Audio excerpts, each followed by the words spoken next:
इस वक्त असां आए बैठे हैं साईं अमानतुल्ला खान नियाजी साहब दे मैनेजर गुलाम शबीर साहब को उन्होंने को पुछदे हैं उन्होंने फार्म के बारे केड़ी चीज़ां काश्त कीतियां ज़राअत के बारे।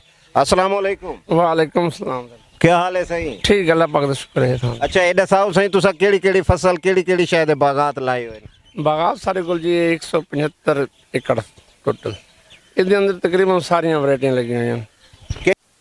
किन्नू लगे हुए जी, मौसमी लगे हुए, माल्टा है, वनस्लेट है, काले ब्लेड के पौधे असां लाए हैं 200 तकरीबन। आम लगे हुए तकरीबन जी, खजूरा में लाए जी जी जी। जानवरों का फार्म भी है? जानवरों का फार्म भी है जी। केड़ी शायद ज्यादा आमद केड़ी शायद? ज्यादा सर जी सारे बाग हुण के तकरीबन 2 करोड़ 2.5 करोड़ दा जी। ये ठेकेदार सारे नाल बैठे। ये मैक्सी विक है किन्नू अंब क्या सारा जी? नहीं अंब तो मतलब जून जुलाई सिट्रस दे रहे सारा। नहीं वो आम का वही तो वही उठाएंगे ना? जी जी आम वो नहीं उठाएंगे, आम तो वैसे दोबारा बेचेंगे? दोबारा बेचेंगे।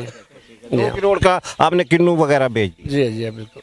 अच्छा ये जानवर भी आए आपके? जानवर में फार्म देखा है बिल्कुल। इसकी आमद भी अच्छी है? इसकी आमद भी अच्छी, इसका हो जाता है 100-150 किलो दूध डेली का जी। ठीक है जनाब, बड़ी मेहरबानी, अल्लाह हाफिज।